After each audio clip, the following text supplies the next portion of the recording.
Buenas tardes, bienvenidos a ¿Qué pasa, Mujer? Welcome to ¿Qué pasa, Mujer? We're here every Sunday at 4 o'clock Eastern Standard Time.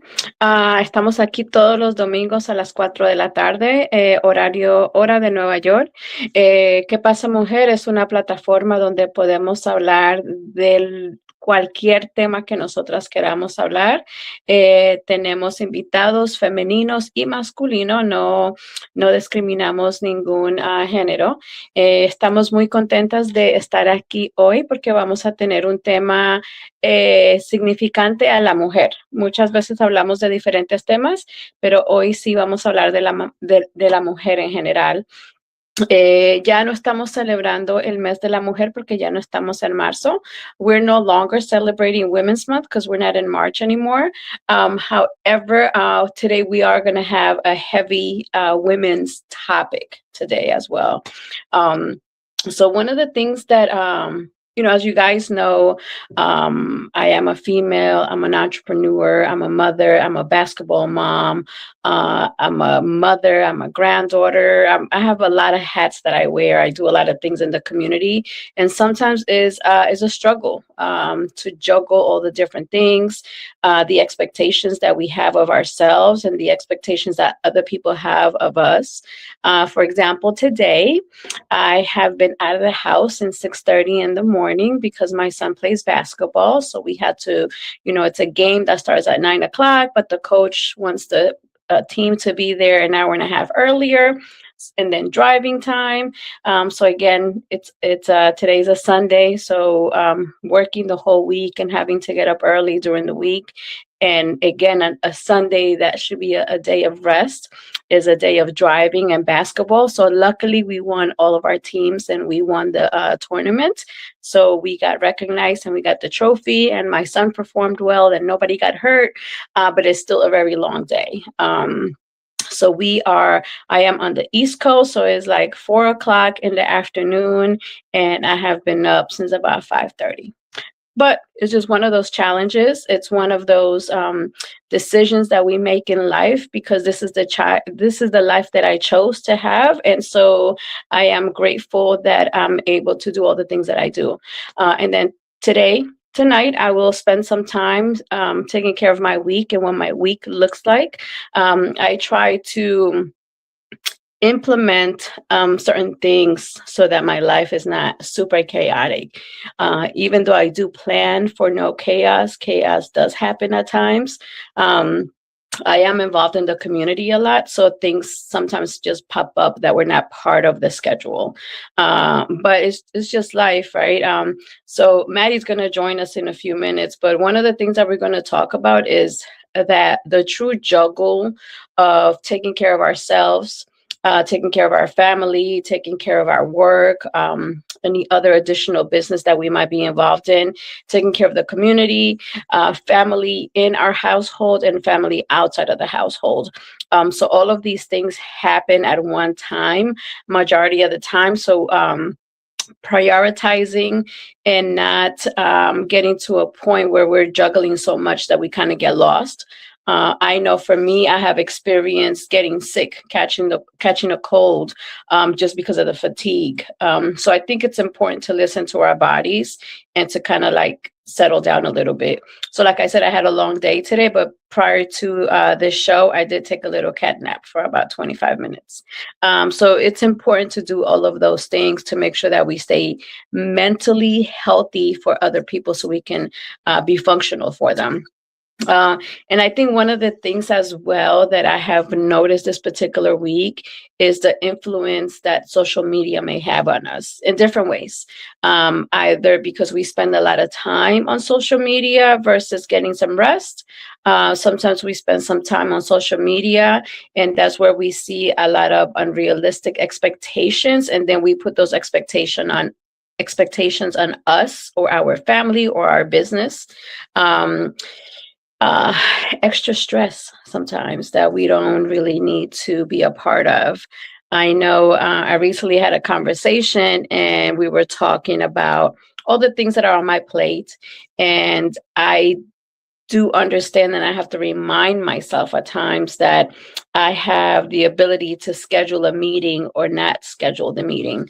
I do use a pencil for my planner. I use digital, and I still use paper and pencil because I will erase things in a heartbeat. Hi, Maddie. Hi, buenas tardes. ¿Qué Buenas pasa, mujer? tardes. Good, good, good. We were just talking about my planner because I've been having, I do block scheduling as much as I can. And I on purpose use a pencil because I will scratch things off if I think that I'm becoming overwhelmed.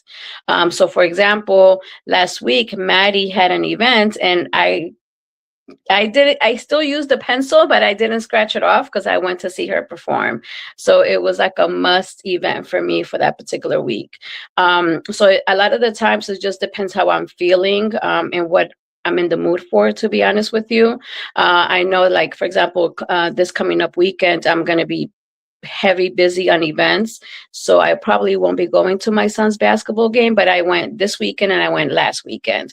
So just kind of prioritizing and giving myself grace and having a conversation with my son of, hey, I'm not going to be able to make it today, or I'll just go to one game instead of four games.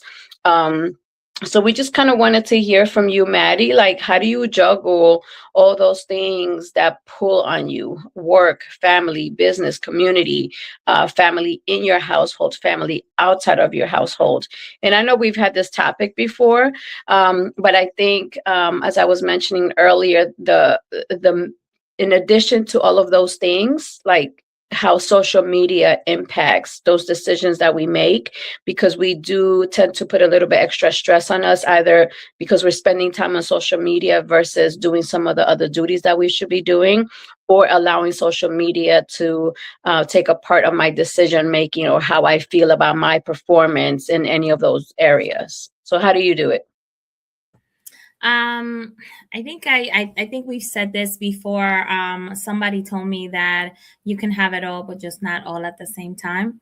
And I think you said the key word earlier when you were talking about like writing on your planner. It's prioritizing.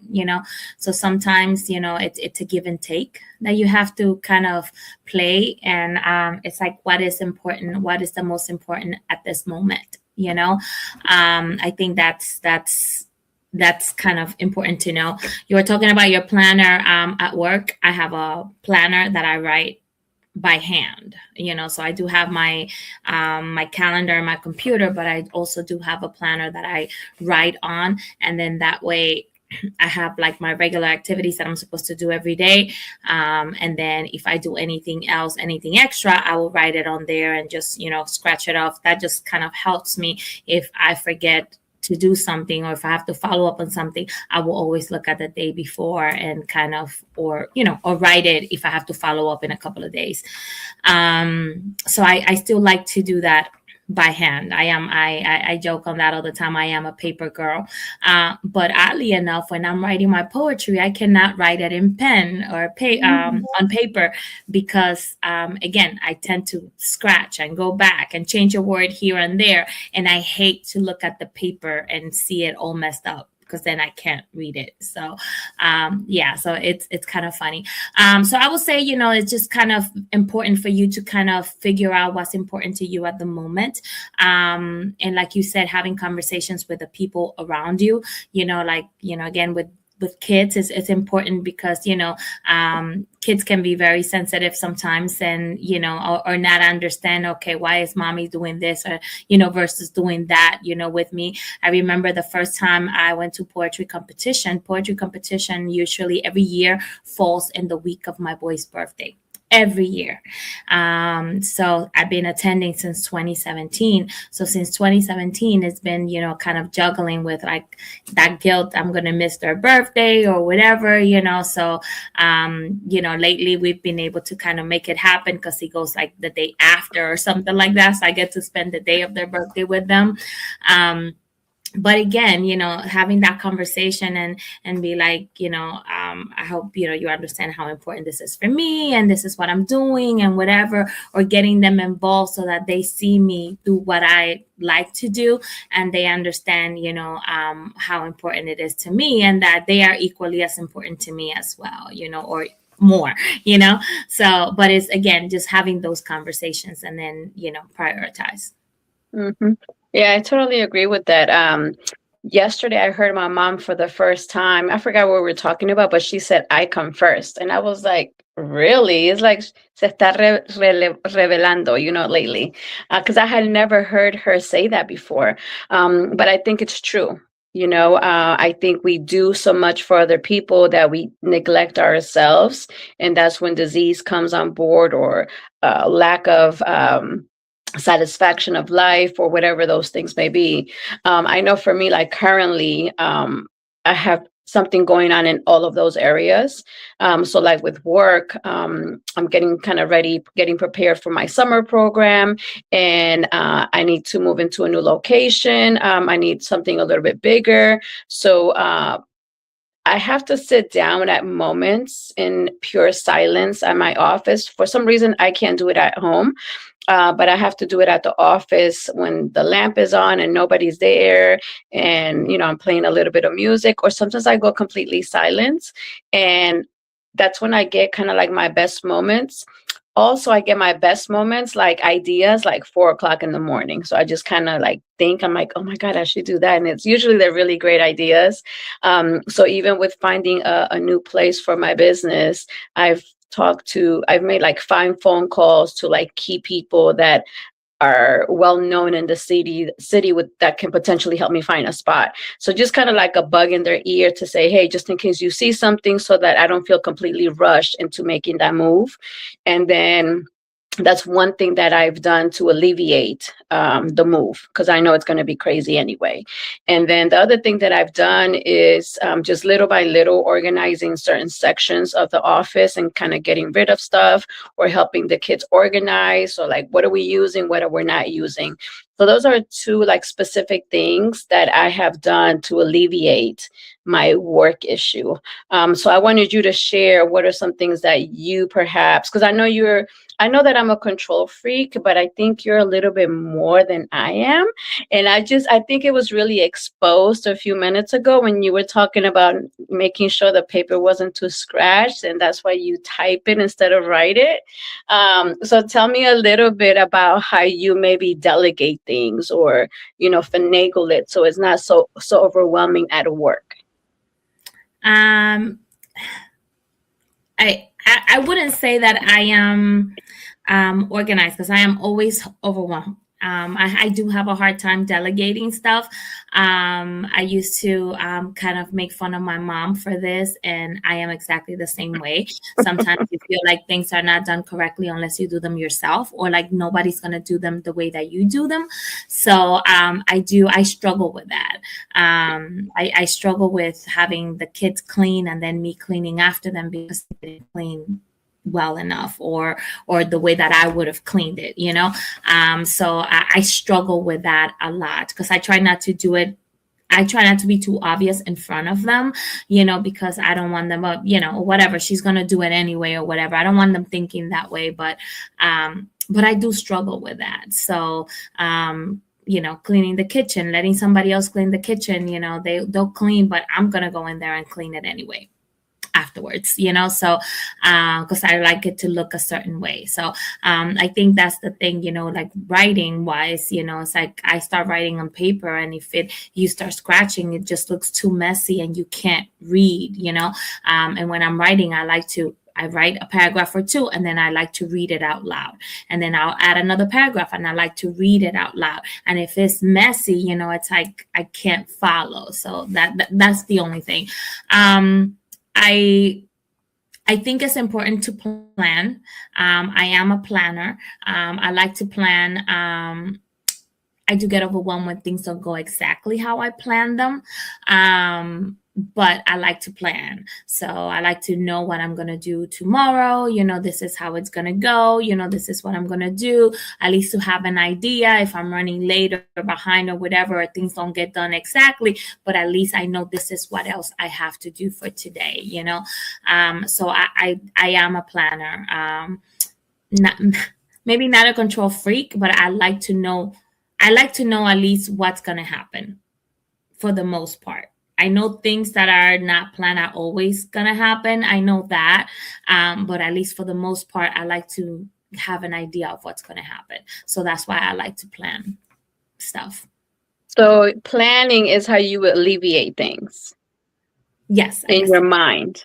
So we Yes. think that, yeah, and I think that's good because sometimes when we see it written down, I think knowing that there's adjustments that will take place, but at Mhm. least I know like pretty much this is how the week is going to look like. Some adjustments to it, but at least we can kind of see the big picture of it. With like my digital planner and my paper one, I do like to see the week. So I have it like Sunday through Saturday. So I do love that. I'm doing I've been questioning myself whether I want to do just digital, and my brain is not allowing me to. For some reason, I like to have both, and I think also, and I hate the fact that I'm starting to use the word as I get older because I'm making adjustments to like as I get older. But as I get older, I have to like because I'm typing it and because I'm writing it down, it sticks to my brain a little bit better. So I'm less likely to forget, even though digitally I'm going to get a reminder, that this is going to happen in an hour or 15 minutes or whatever. Um, so yeah, but I think, I don't know the textbook definition to control freak. Maybe there's different levels of it. But I know I definitely have it uh, at my workplace. In my home, I have it in my bedroom and the kitchen. I want things done a certain way. And lately, as I've gotten older, also my communication, especially with my mom, like just being extra detailed and just asking, because so many times we've gotten in communication troubles because we're not specific. So something basic, like I will text her, hey, can you pick up my son from basketball today at 7 o'clock? And then I'll say the name of the school or the location. Um, just because I've learned from the mistakes that we've made in the past.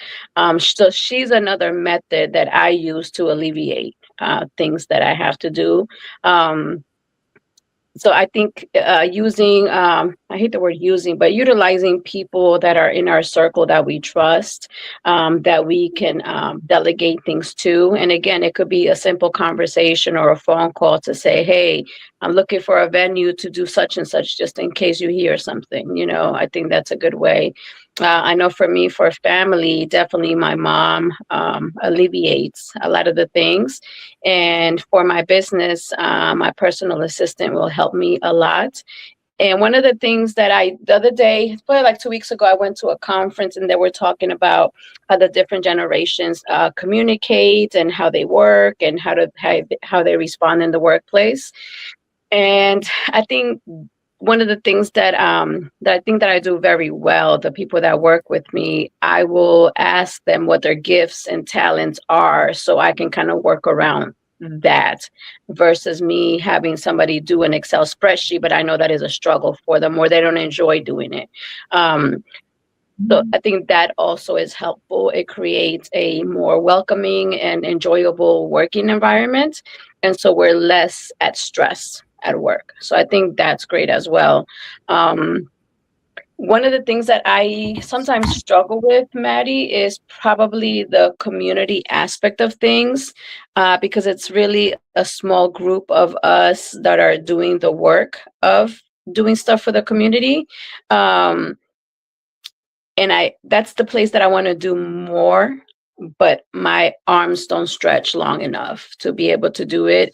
And I think that I haven't made the time to like really sit down and organize it and call on people to help with that aspect of things. Even though I think that I've done enough, I've done well with it, but I think that I could do so much more. Um, so I wanted you to talk a little bit about that, the things that you haven't been able to, like, how do you deal with that? I think when it comes to like outreach in the community and things like that, I think there's a lot of people doing a lot of things, and sometimes you may have somebody next to you that's trying to do the same thing you are, and you guys don't know that you're trying to do the same thing. So I think that's why networking is so important. And like knowing the people around you, pulling on resources, like you said before, utilizing the people around you.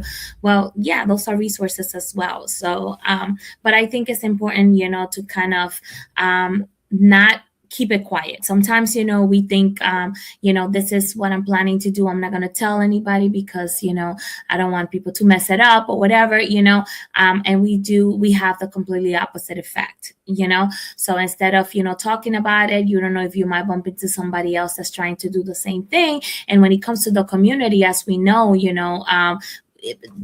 together we are stronger. The more people that we have, the more outreach we can have. So I think it's important to kind of know the people that are around you, utilize your resources, know the people, and communicate.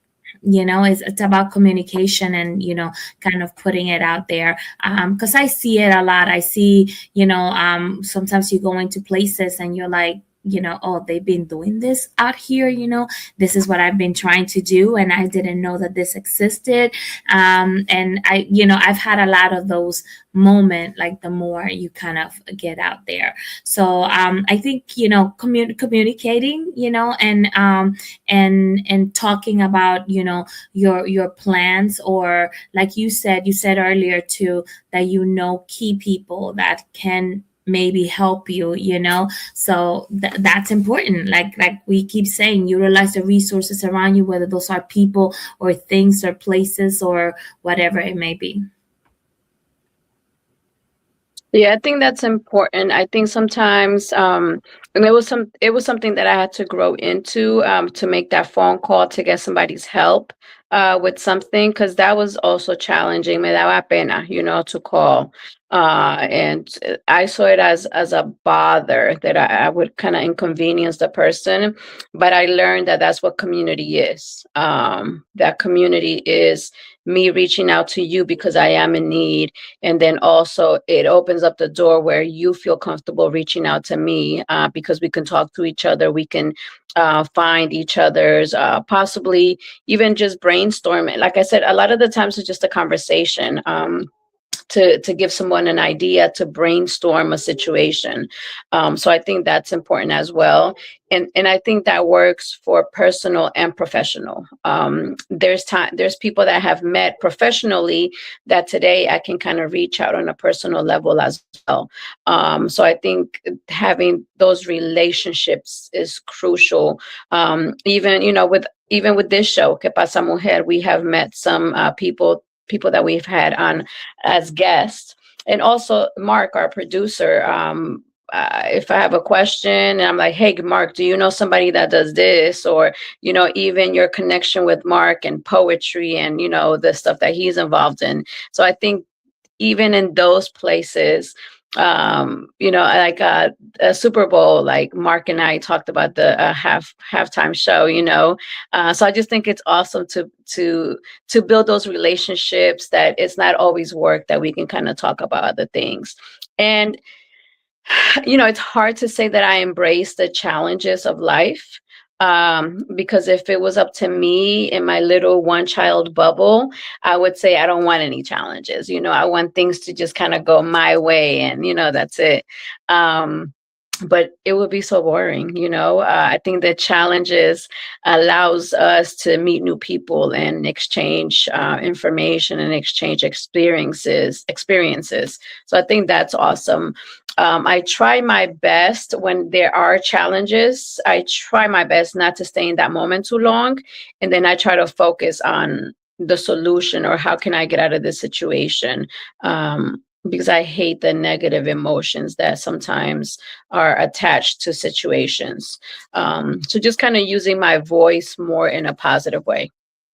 And I know that that's challenging. I don't know what you do, either with life situations, personal or business. I know even with you switching over to working in a different role. So maybe you can talk a little bit about that, because newness is also amazing, but it could also be challenging. Oh, very, very much so. Very much so. Again, I go back to, I am a creature of habit. I like I do things a certain way, and sometimes, as much as I like to learn new things and, to kind of do different things, I also like to do my things a certain way. So I think there's only so much capacity that we have for new things at one time. So if I'm doing something new at work, I want everything else to kind of be as expected, so that I know, like, I can plan. Okay, I know this is what's going to happen when I get out of work. I don't know what's going to happen when I'm at work, because everything is new, and I can't plan for what I don't know. So it's like, okay, I'm open to whatever comes. But when I get out of here, this is what's going to happen. So I think, that's my thing. Like, I can't have too many new things going on at once.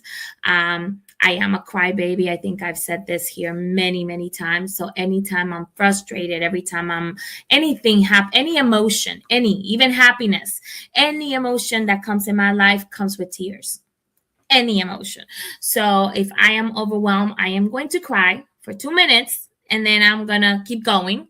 So I think that's what I've learned. Like you said, as I've gotten older, uh, you have to kind of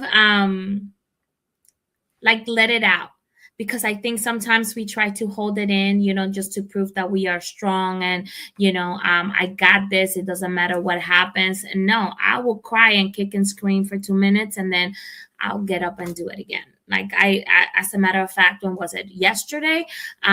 So we woke up to a leak from my bathroom. It's right over my kitchen. So there was a leak hitting right on the island. So when I woke up, there was a garbage can. That was Friday. It was Friday. There was a garbage can like right on top of my island. And I'm like, what the heck? Anyway, I went to work. I came home from work, and there was a tunnel in my roof. It was a big hole in my kitchen. And then there was a big hole in my bathroom. So I'm like trying not to lose my mind. And then finally they fixed the leak, but the hole was still there. But there was a mess on the floor and everywhere. I got up yesterday and I was like, okay. And then I looked around and I cried. I was like, what a mess. How am I going to clean this up? Where? I'm tired. I don't want to do this. And blah, blah, blah, blah. And that probably went on for like 5 or 6 minutes. And then I was like, okay.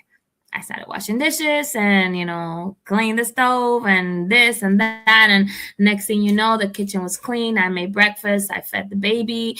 We played around a little bit and blah, blah, blah. And the day just went, So saying that to say that sometimes, it's valid. You have to validate your feelings. Like, don't negate your feelings. Don't think you're less for feeling a certain way or whatever. Whatever you're feeling, express yourself however you can. Let it out, whether it is crying, laughing, walking away, breathing, whatever it looks like for you. For me, it's crying and throwing a tantrum, and then, okay, let's get it done.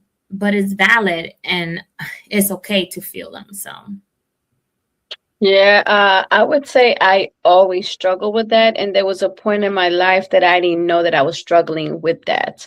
So I think I've mentioned this probably a while ago when we first started doing the show, but anytime that I felt whatever emotion, it was frustrating. That was my go-to word, like as if that is the only word that exists with what I felt as emotion.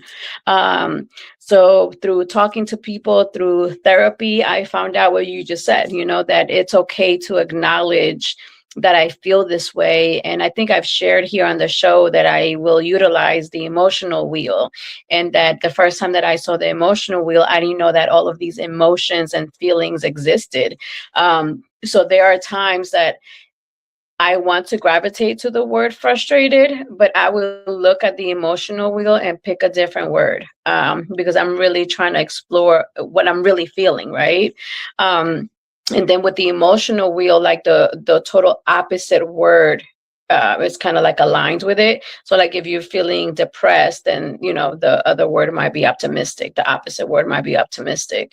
So it kind of helps you to process, okay, I'm feeling sad at the moment. Okay, that's how I feel. Like how do I go over to the opposite end, and I think that has been a challenge in the past. It still comes up sometimes, because I do feel, again, frustrated.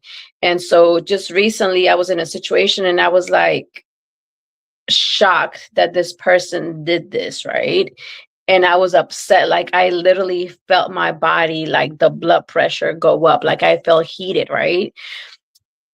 And I didn't say anything to the person. I just didn't say anything, and I just went mute. But in the moment, I'm working on bringing my body back down, but I still, once I noticed that my body was back at balance, I then was able to have the conversation with the person.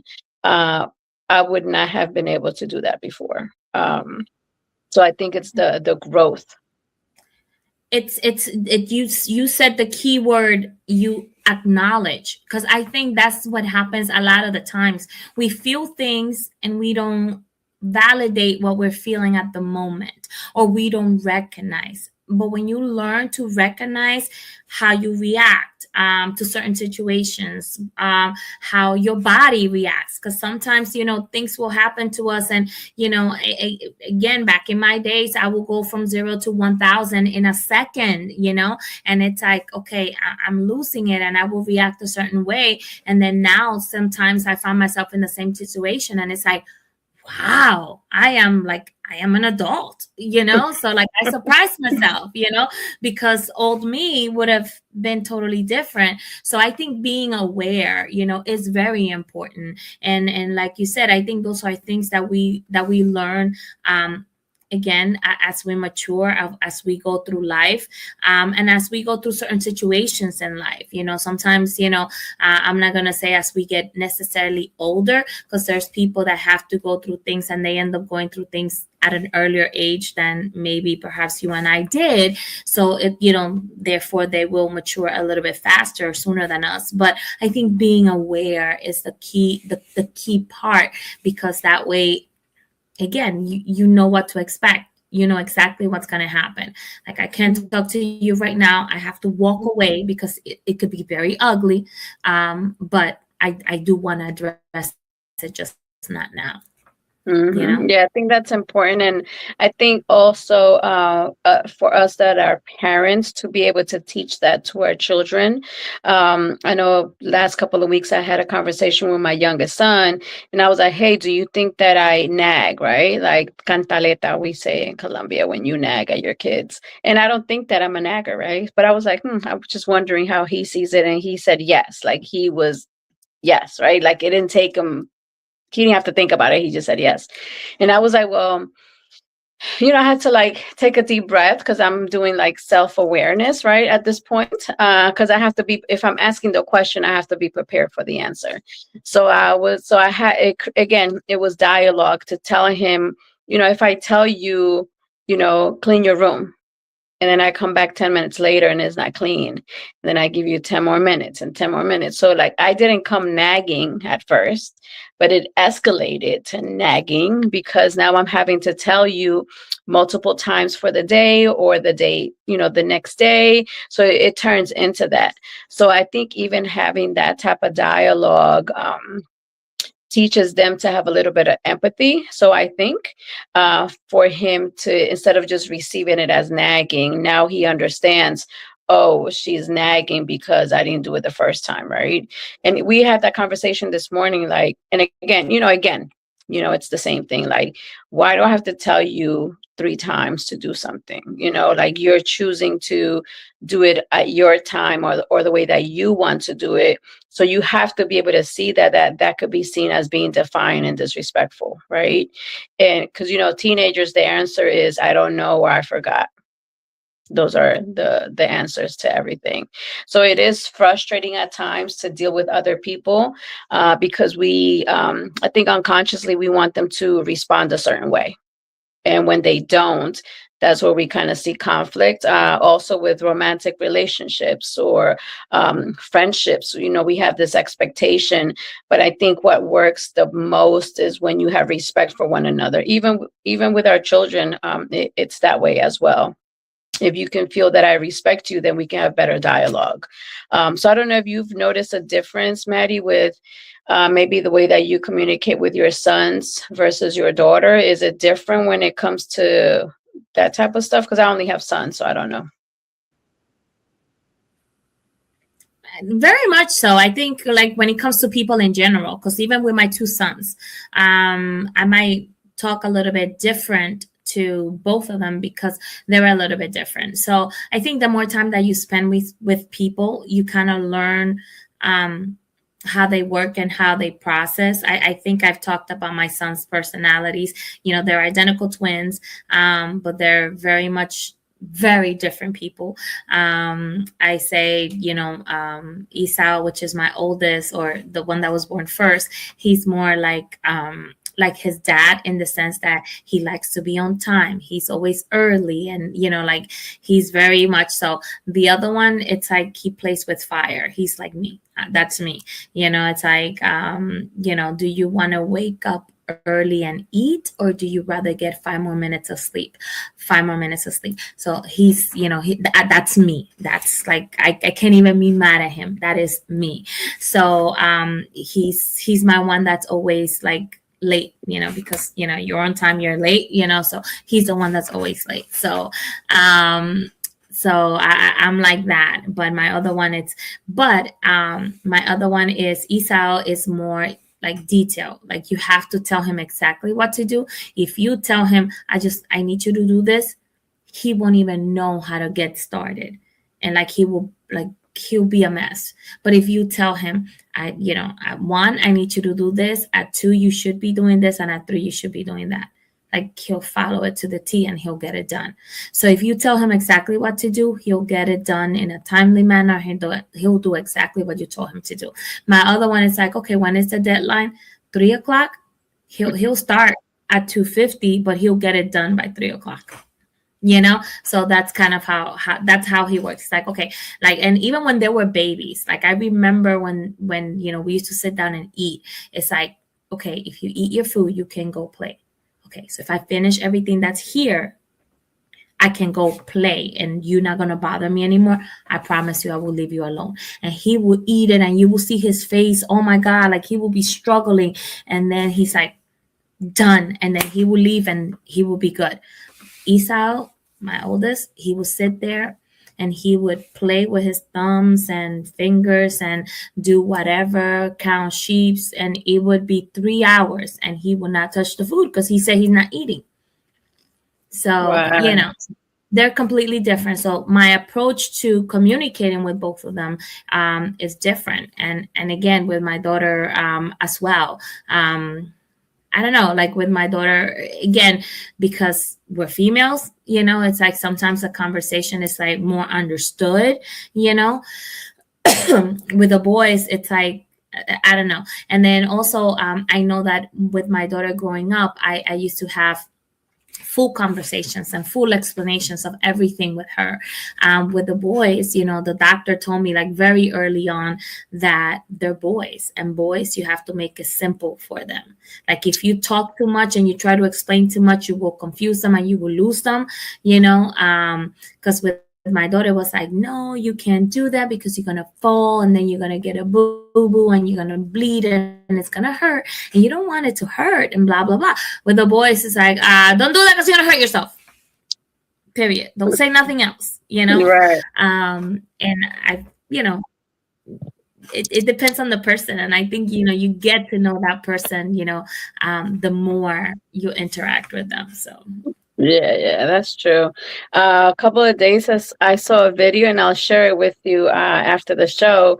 But it was a video of triplets, and so the mom taped off the hallway, and then she put the bottles, outside of the tape. So the different babies come, to get their bottles. So like one of them cries, like dramatico. So he just like cries and he tries to get through the tape, but he can't do it.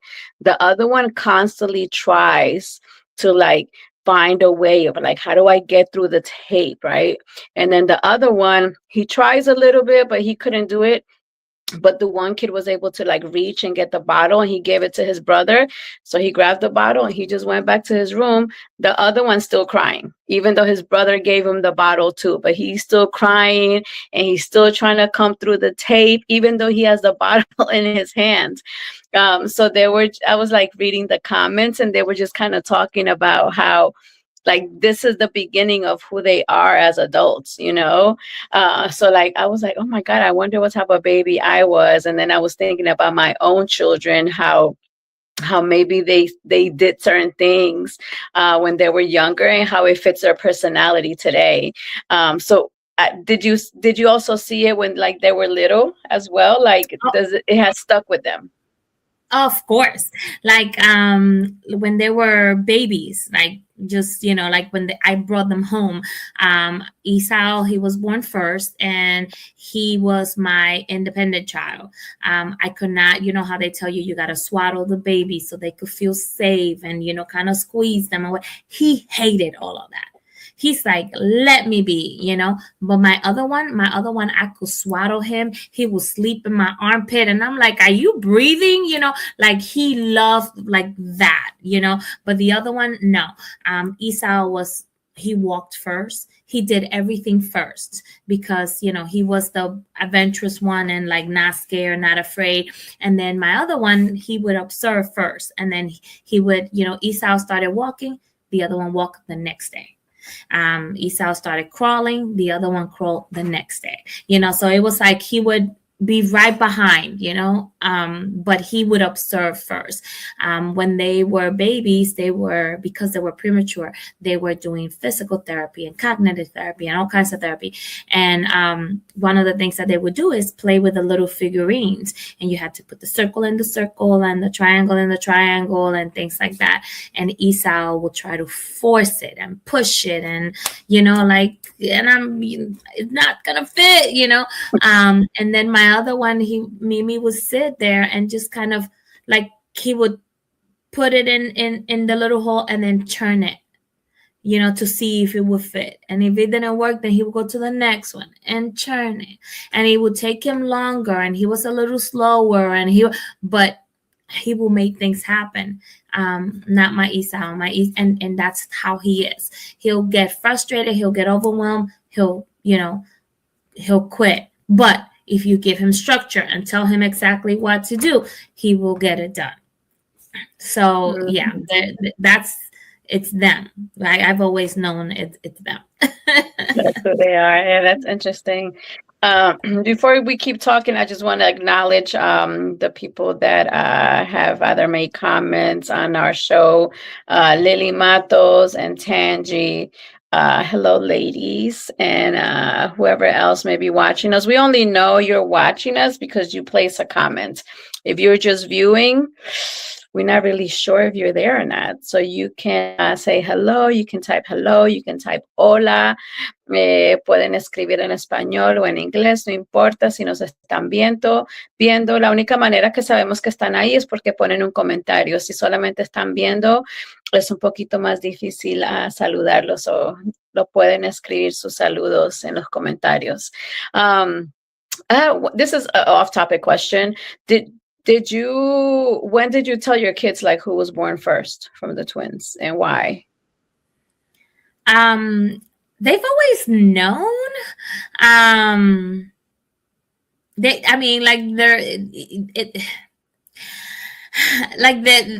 a story, you know, to them and how they were born and how they almost didn't make it, and yet they made it, and they were supposed to die and not be here from the beginning, you know. So like they know the whole, you know, like the whole story. And my Esau knows that he is 2 minutes older, and he will hold it over Mimi's head.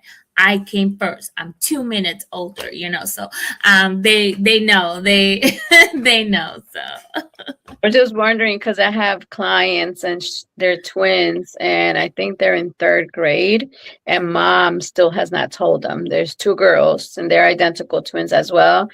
and they're so competitive with each other. So mom has chosen not to tell them yet. I don't know if she might tell them on their wedding day. I have no idea, but she refuses.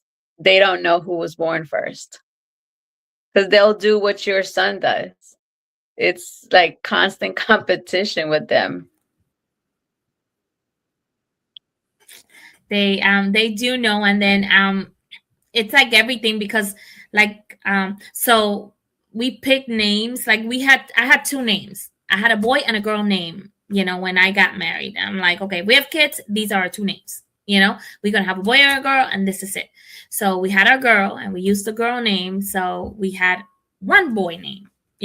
So when we found out we were having two, it was like, oh my God, what are we gonna name the other one? So it was total chaos trying to come up with a second name. And so they know because of that, because the two names that we have, they started with the letter I. So it's like, okay, those are our two names, and then our third one, his name starts with an M. So it's like he knows because of that. Also, their social security numbers are like 2 digits off. So Esau's it's lower, the number's lower, and then Mimi's is like 2 or 3 numbers higher.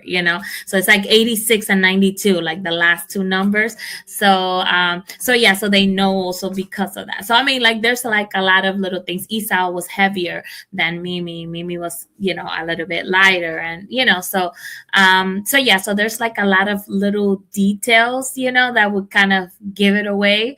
But yeah, they've always known. I've never asked you this before, right?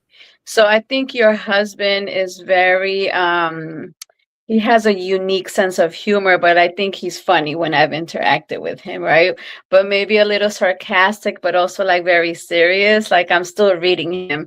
But I would have loved to see his reaction when you told him that you guys were having twins, or when he found out. Like what was his reaction? It was so funny because I think I told you my story. I just went when I found out I was pregnant, I found out I did a home pregnancy test like maybe 2 days before Christmas Eve. We celebrate Noche Buena. So it was like 2 days, like a day before Noche Buena, and I found out I was pregnant. So I was like, I wasn't sure. So I did a couple of more tests, and I'm like, so yes, I was pregnant. It was my first time doing a pregnancy test, like before I was actually late, and he came out positive. That's how pregnant I was. So I let him know the day of Christmas Eve. That was my gift. I'm like, oh, oops, I'm pregnant, whatever. So yeah, needless to say, he was like, oh my God, or whatever, because my daughter was, about to turn 4. So it was like, it was time. And then I couldn't get to the doctor because it was Christmas, the holidays, whatever. So my appointment, I found out I was pregnant December 24th. My appointment to see the doctor was not until like after my birthday, which is January 9th. So I had to wait almost a whole month to be able to see my doctor and whatever. So I went to see my doctor. Everything sounded fine. And he said, let's do a routine sonogram just to make sure that, everything it's good. So I was like, okay, because, by then I was already like, I don't know, like 8 or 9 weeks or something like that. So he sent me to do the appointment, and I went to my appointment, and I went in my lunch break because it was just a routine sonogram. I went in my lunch break. I went in, and I'm like, okay, I got an hour, in and out, and the lady's doing her thing, and she's like, oh yeah, the baby looks fine, and the other one does too. And it was like just normal conversation for her. And I'm like, excuse me? And she goes, oh yeah, you got 2 babies, 1 and 2, 1 and 2, 1, 2, A, B, A, B. And I'm like, what? So I'm still processing like the first of and she's talking, and I didn't hear nothing else. Don't ask me about what else happened in that appointment. I have no idea. I know I walked out of there, and I remember walking like a very tight hallway, and I was crying and laughing and crying and laughing, and people were looking at me like I was nuts, but I was just crying and laughing. And then I made it to my car, and I sat in my car, and I cried for like another hour or so. Like I swear it was like a 3-hour lunch. By the time I got to the office, they were like, are you okay? And I'm like, no. And I'm crying. And my friend is like, are you having another girl? Is that why you're crying? But I was only, I was only like 10, 11 weeks pregnant. So it was too little to tell the sex. It was 2. So I'm showing the picture to everybody, and everybody's like, because, those sonogram pictures, they're like funny looking, and they're twisting the picture and they're like, I don't see anything. I just see A and B. And I said, exactly. And, whatever.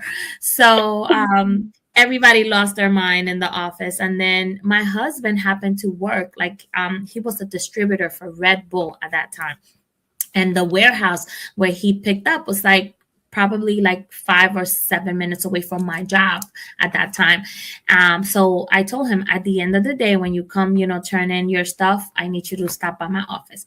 Oh, whatever. If you're going to tell me we're having another girl, I don't want to hear it. You could tell me that at home. I said, oh no, you want to hear this.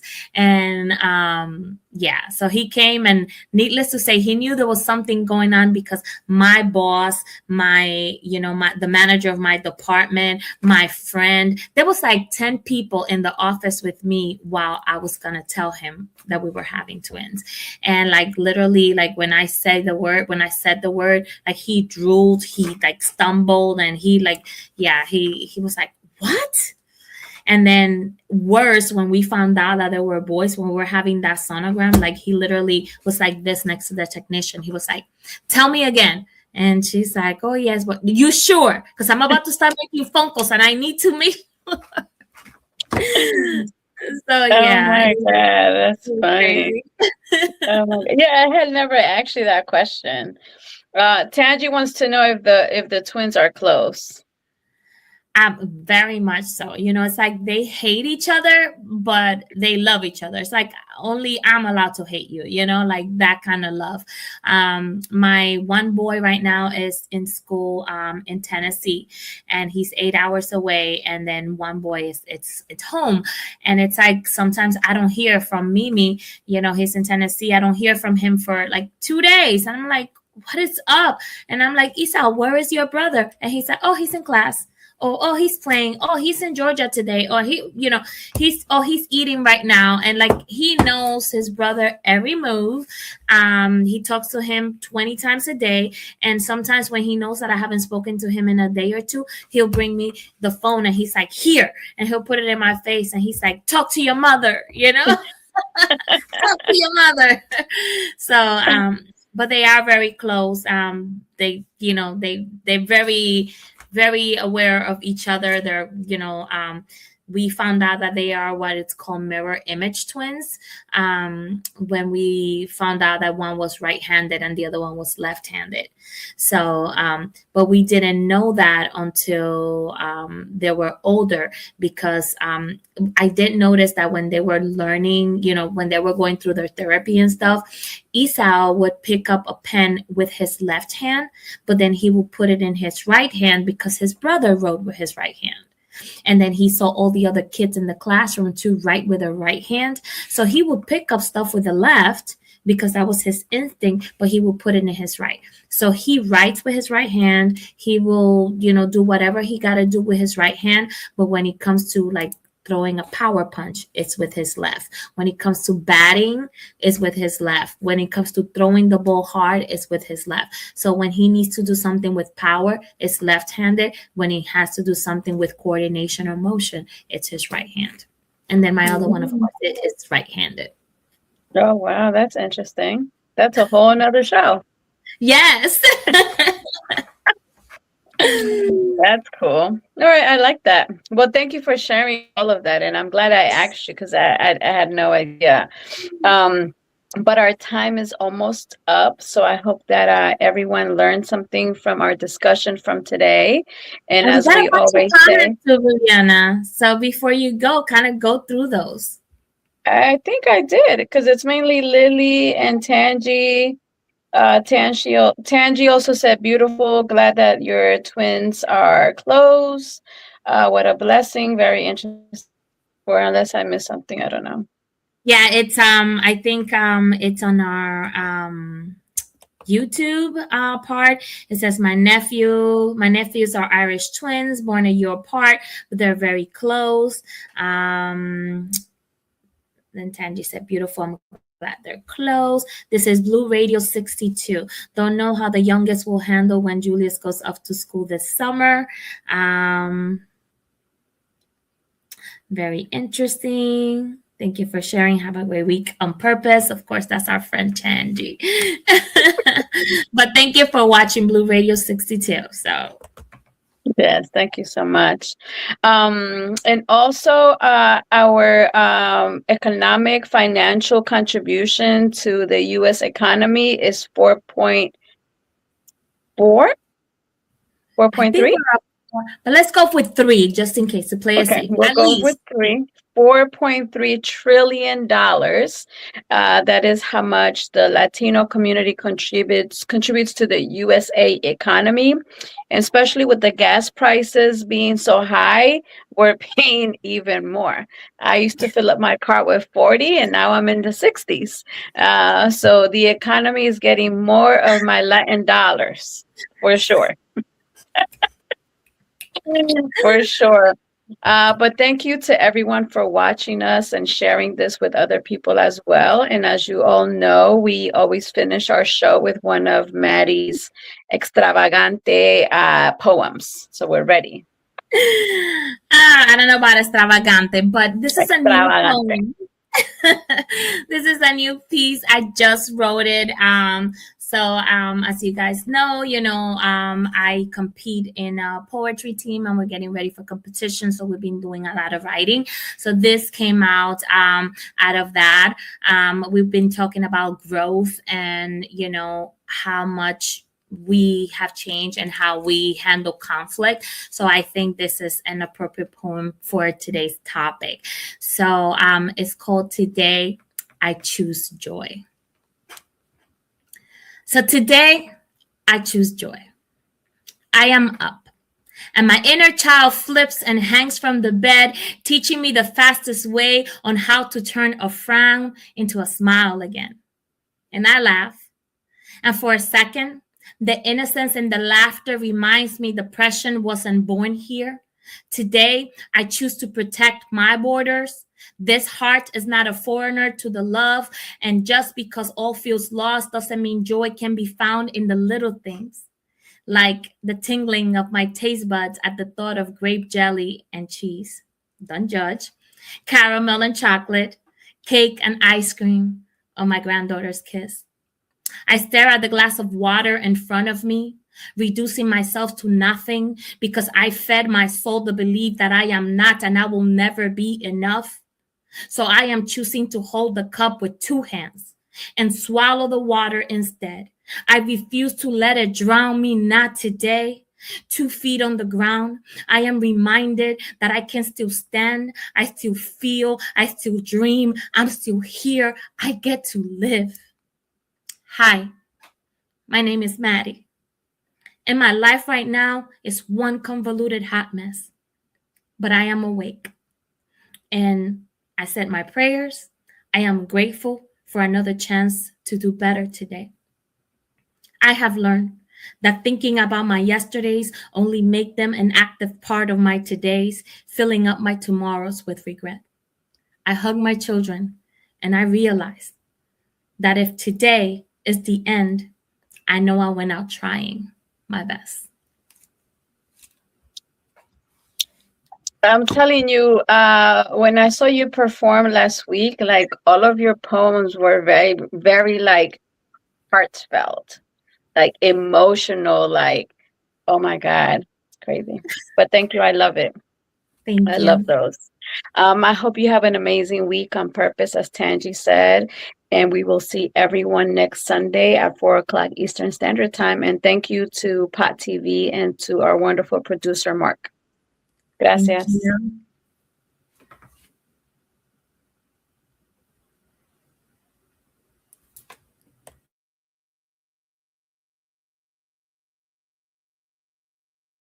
The only trick you need to save time and money is to shop at Aldi. Aldi. Shop differently. Limitless length plus volume. Sensational from every angle. New Lash Sensational Sky High Mascara. Only from Maybelline, New York. Everything that touches your baby should be this comforting. Pampers Swaddlers. The #1 choice of hospitals is 2 times softer. All right, Trivago. Find me a hotel somewhere in Thailand where I can wake up with a view of the ocean. Awesome. The future. It's impossible to see.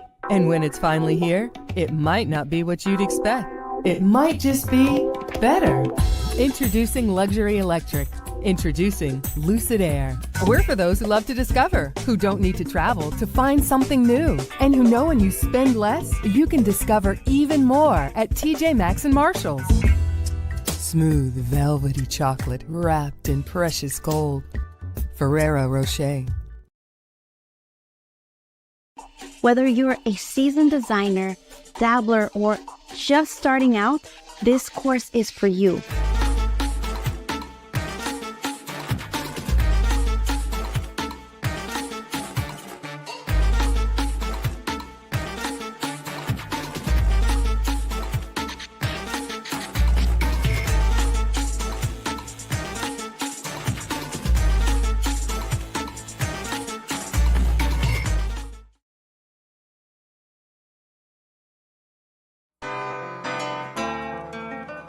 Are just so impressed with them. Like I said, we've been with them for years. I will recommend and refer anyone to them. We stand by A+ academics. They're the best. A+ tutorial really did help me with all my grades. They all went up when I came to this place. And I would say I recommend this school to everyone. So it's a really good environment to be in, especially for me because it makes me look up to my parents. If you have students that need academic help, A+ Academics is the place to be. A+ Academics, what a great place to go for academics. It's just a really great place to learn.